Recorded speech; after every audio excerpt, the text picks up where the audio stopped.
My name is Joel Abbott.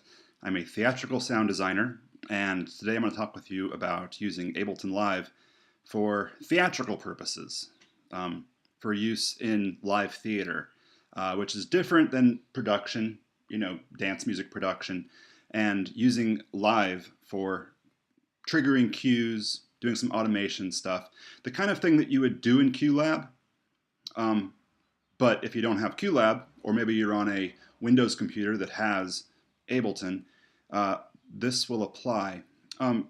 So this video today is gonna be kind of the first in a series, maybe a series of two. And I'm gonna kind of go over the overview of Ableton stuff and also one technique for making cues have some shape in Ableton. So what we have here is Ableton Live clip view. I call it clip view. I think it's called session view in Ableton speak. Over here on the side, there's the little, you can change the views, and this view is called arrangement view. So arrangement view and session view. Sorry about the motorcycle out there. So session view, since we're here, is a linear arrangement where you can add tracks and it scrolls from left to right, like a Pro Tools or a Logic or Sonar, something like that. Ableton has this other view where those horizontal tracks now are represented by vertical tracks. And there's quite a few interesting things you can do in this view. And this is the view that we're going to use for running sound for theater. There are three kinds of tracks that you can have in Ableton. There are audio tracks, they're labeled audio, and you can load those up with sound files, with samples, and it gives you like a mixer, a little fader down here, gives you sends that'll send to the return tracks. So that's audio. MIDI tracks contain MIDI events, MIDI instruments, and MIDI data. So you can put an instrument on there, a virtual instrument, and then play it through MIDI notes. You can activate the track, arm it down here, and play on a keyboard or on the keyboard on your computer, and it will make sounds. The third kind of track is the send, or maybe it's the return. So what you can do is anytime you have audio on a track, you can turn the little knob, and that will now send whatever's on A audio. So if I turn A, it will send it to reverb. And those are the three kinds of tracks in Ableton. So I downloaded some audio files from archive.org, and I'm going to bring them over onto an audio track. So I just dragged it right over. All of the audio tracks get named and colored in here, and you'll notice that each of the little fields here, they're kind of like fields in a spreadsheet, really, have now changed. There's some that have little squares and some that have little triangles. What you can do is think of these fields as little individual CD players. Each one can play one track. And CD players also have little triangles that are play buttons and squares that are stop buttons. And they have also pause and fast forward, rewind, and a few other tricks. But these have play and stop. And anytime you see a triangle, it means play, including up here at the transport, which is that play, and then the clock starts going. And it's important to note that the clock in Ableton operates in musical time. So it counts beats and measures. So when you're thinking about synchronizing things in Ableton, it thinks in terms of lining things up to the beat. So if you want something to happen at measure 3, that you can set that. But it's a little bit trickier to set things to start at at 5 seconds in, do this, or at 12 seconds in, do that, because Ableton doesn't think that way. It thinks in terms of beats and measures. So if you double click on any of these files, it will show you the waveform down here. And I'm going to trim that a bit And we can play this file. Let's see if I have volume. Okay, so I can play the file. There it is. I can press any stop button and it will stop. Well, either stop button on the track, so if I'm playing it, I can press these stop buttons, nothing will happen. But if I press this stop button, it'll happen. You may notice that it flashed a little bit. And the reason is because, and there's a little delay in stopping the file. The reason is because the global quantization for how sounds get triggered is at 1 bar. And that is right here in this menu. So what it's going to do is it's going to get an input. It's going to say, start getting ready to go, but don't go until we reach the next downbeat. Now in theater, we don't want that. Well, unless you have something very complicated and very musical that you want everything to line up on the beat. And this makes a lot of sense for what Ableton was created for, which is audio production and dance music. But for sound, we want events to happen when we want them to happen. We want to press a button and something happens. So what you can do is you can set the global quantize to none. That way, all of the tracks should trigger whenever you press the button. Another thing you can look at is if you, I'm going to select all of them here. If you look at the little L down here, that is the launch button. So you click the L, it lights up. And what you can see down here is that I have the quantization set to global. And you can set each individual track to any quantization you want, including none. So it just will trigger whenever you want. But I've set it so that it's global, which means that all of these clips here are going to follow whatever is in this menu, which is none. So I can press all the clips now, and they will just play. And notice that when you press another sound file on a vertical column, it takes over. It cuts off what was before it and just plays what's on there. So this is a powerful thing that we're going to use later. So generally for sound design, what we're going to want is fade-ins and fade-outs. We want to shape the sound. And you can do that in audio files. You can set the warp button on, and the warp button then gives you a whole bunch of new options on what you can do with the sound file. I'm going to press the E button down here. That is for envelope, and turn off the help bar. And what you can do is you can create any sort of automation envelope within the sound file that you want. And the way Ableton works is that whatever you touch with the mouse becomes what is automated. So if I touch the fader here, you'll notice that down here it becomes track volume. If I touch the on-off track activate thing, this then turns to speaker on. So that's speaker on, speaker off, like a mute.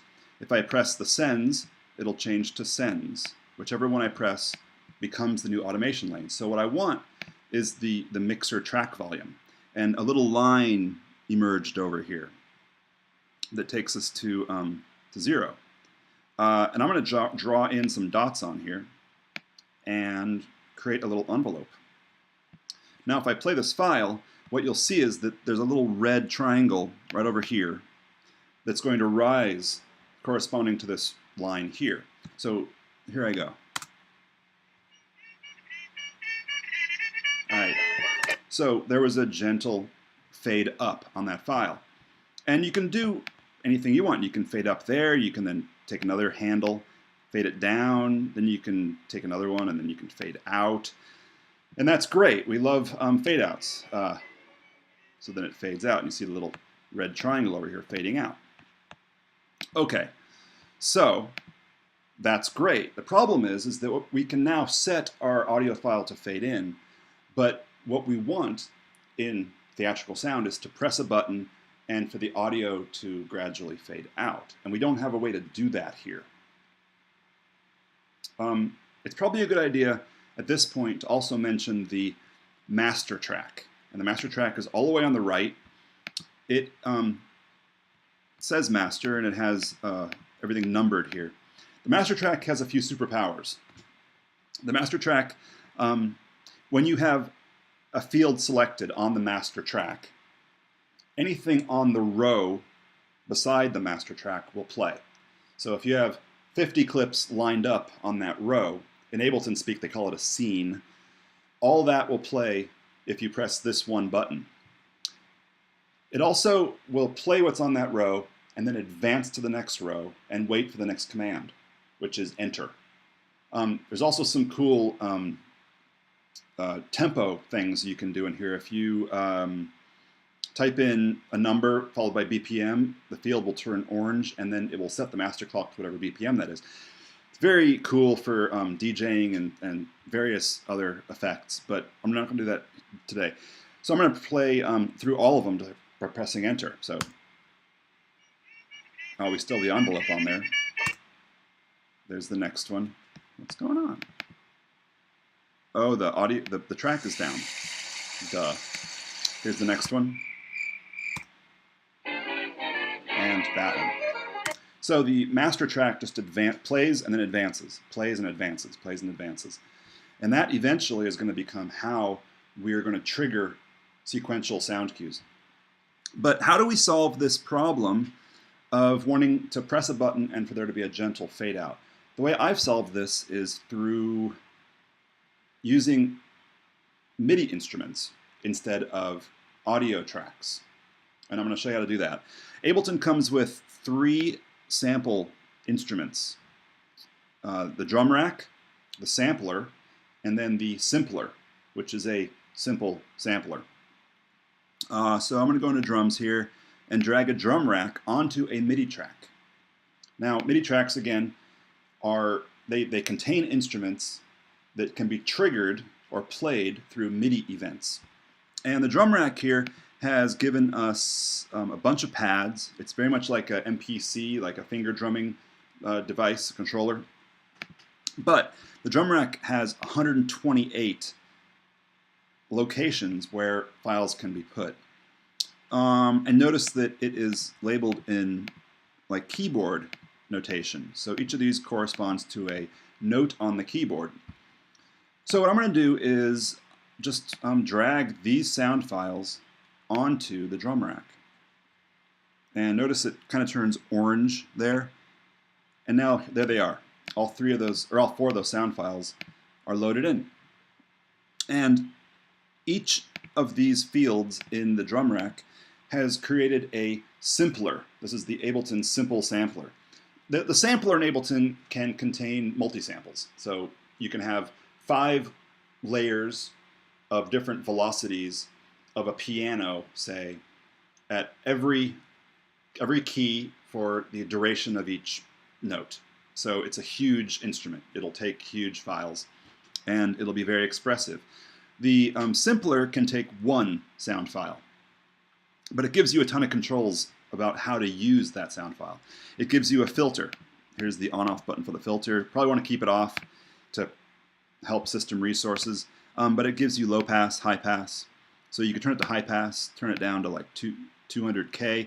Let's say you have a city noise file, but it's too rumbly and it's hitting your subwoofers. You can go and press a high pass filter, take out the low end, take out the resonance.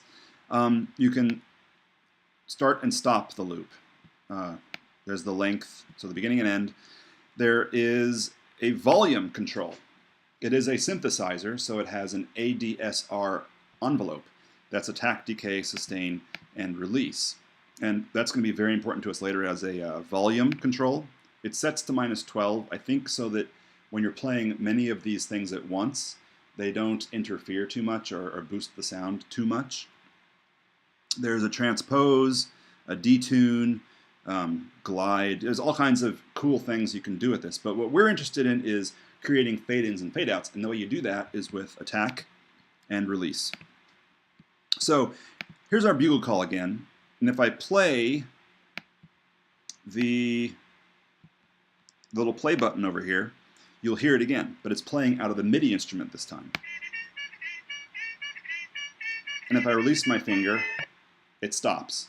And that's because our attack is at 0 milliseconds, so it's going to start right when it gets played, and our release is at 1 millisecond, so it'll stop after 1/1000th of a second. Now, to provide some shaping, what we can do is we can make these values higher. So let's set it for a 8-second fade in and a 8-second fade out. So now when I press the button, it'll take 8 seconds to get to its maximum volume, and then 8 more seconds when I release the button to go back to its silent. So I'm pressing the button.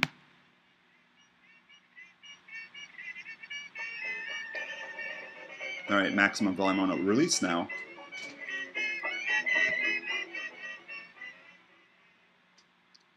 And it fades away.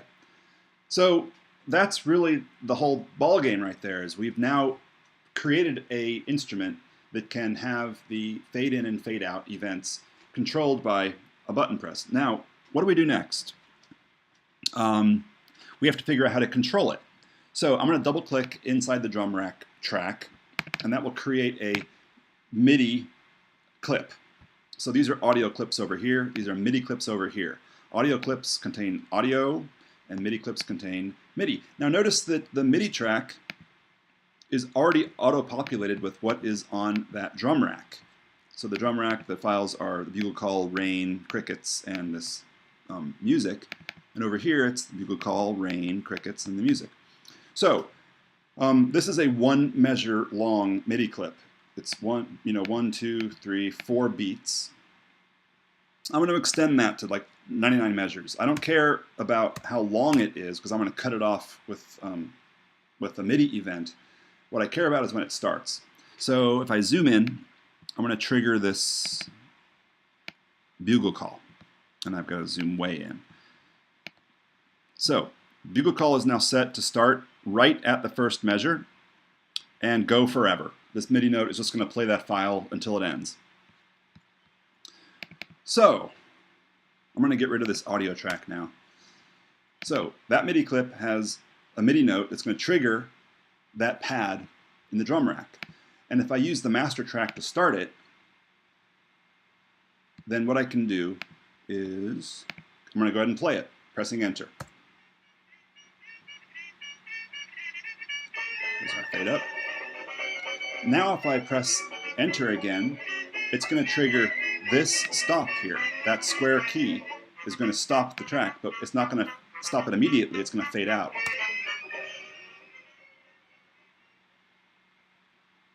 So that's how we create fade in and fade out events in Ableton.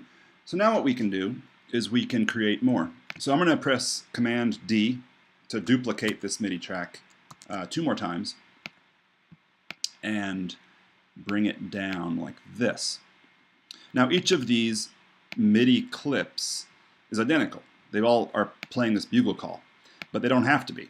So I'm going to make the second one play the rain, and the third one play the crickets. Okay, but we haven't checked the shaping on those yet. So the rain is going to have a 5-second fade in and a 7-second fade out, and the crickets are going to have a 8-second fade in, start them a little later, and a 5-second fade out. So now I can play right down the line. Here come the, actually let's label it. I'm going to press Command R. I'm going to say bugle,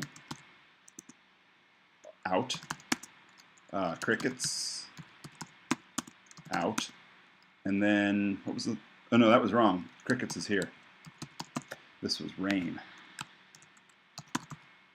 Okay, and it's starting to look like a theatrical list of cues. So here comes enter.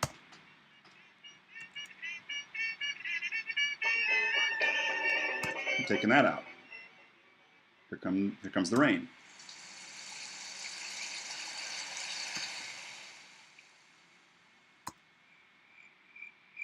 And crickets. Okay, so that is essentially how to fire cues and then have control over when they stop with a smooth fade out. And I think that the Ableton fade outs are very musical. They sound really good to me. But what if you want a sound file to continue playing while other sound files are being fired also? How do you make multiple things happen at once? For example, if we have the rain going, we want rain, but in the middle of the rain, we also want the crickets to start. So the way to solve that is by right-clicking on any field. So we'll right-click right here, and it will give you Remove Stop Button. So we're going to be able to remove the stop button. Let's remove 2 of them. And then I'm going to duplicate this drum rack. So there's going to be 2 identical drum racks. That's Command D. And now what I can do, I'm going to get rid of that, move this down. This is triggering the rain. This is going to trigger the crickets. Get rid of these. The crickets are going to get cut off here. I'm going to add a stop button, and then it's going to cut off the rain. So this all no longer is what it is. I'm going to unlabel all this stuff. But the way it's going to work is the rain will start, the crickets will start, but the rain won't go away. So here we go.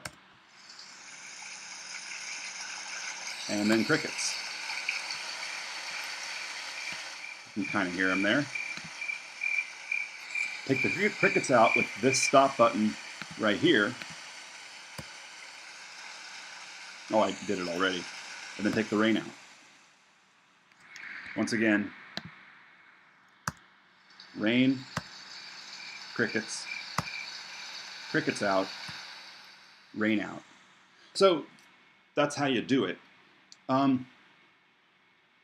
It's a little complicated because the more simultaneous events that you want, or overlapping events, means you need more and more tracks. And that's not the most convenient thing, but there is one powerful tool in here that might make it easier, which is that within every drum rack, you can trigger multiple sound files at the same time.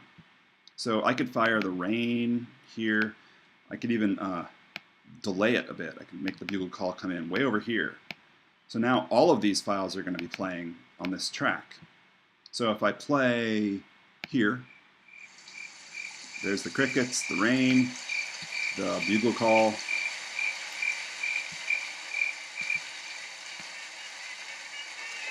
and the other song. So now they're all playing at once within this track. And one helpful hint, I hope, is if you set your clock to 60 BPM, that means that every beat is 1 second, right? Every beat is 1 second. Then what you can do is you can look in here and you can count. So I'm going to change quantization. So that means that's 1 second, 2 seconds, 3 seconds, 4 seconds. I guess you could put it at 240, and then every measure would be a second. That way you could just look over and it just counts it up. So that would be, 1 second, 2 seconds, 3 seconds. But I don't want to have huge, long MIDI tracks, and I think probably running that fast is a little taxing on the processor. So every beat is a second as long as the clock is set at 60 BPM. Another cool thing about drum racks is that every sound file in the drum rack can have its own effects chain after it. So let's go to effects, and let's say on this rain here we want to take out some of the low end. Well, we could do it with the filter. That's fine. We can take the low end out on the filter. Let's listen to what that sounds like. Let's see here. Let's make a clip that has the rain on it first. There, that one. Okay, so it's high pass filtered, so let's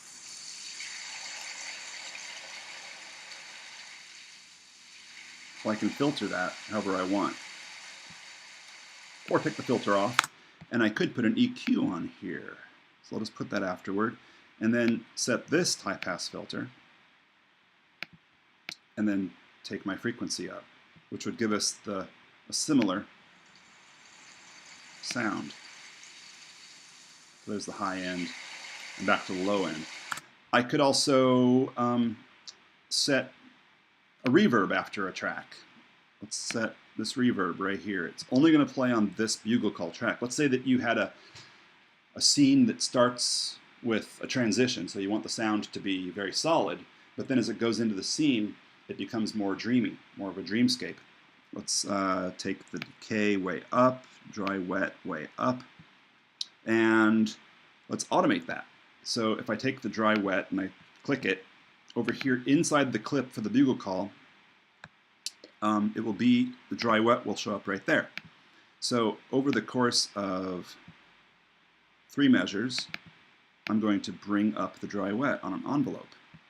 So it's going to start reasonably clear and then move into a more reverbed effect. Here we go.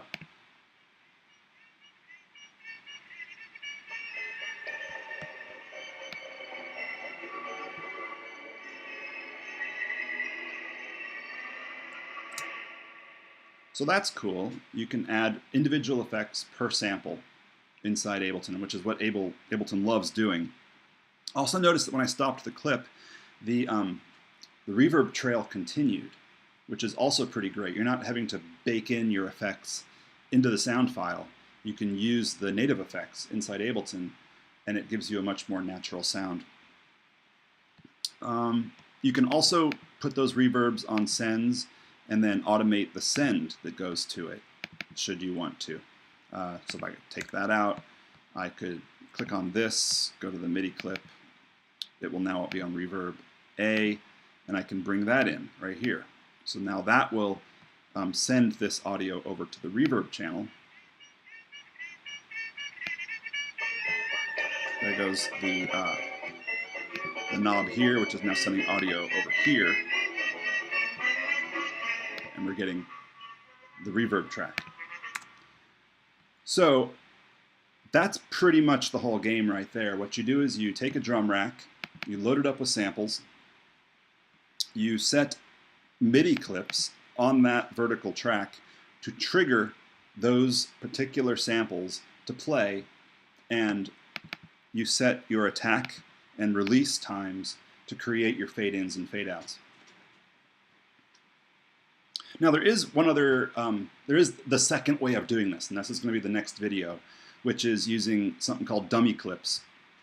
And it's a very powerful tool also. I find it a little more complicated and a little bit messier than this, so I don't use it as often. Also, something I've noticed about drum racks is that they really are named drum racks for a reason. They really want short sounds. They want drum-like sound, like a kick drum or a snare or a hi-hat. The drum rack is not intended for really long samples, and I would not recommend loading an hour of music into a drum rack and expecting it to play without any glitches. I think it loads all the samples into memory, into RAM, rather than streaming off the disk. So it's way more taxing on your system, on your computer processor. So I would avoid that. I think that's it for today. I'm going to make a second video on dummy clips and show you how to do that within the theatrical context. My name is Joel Abbott, and this has been how to use drum racks for theatrical sound design in Ableton.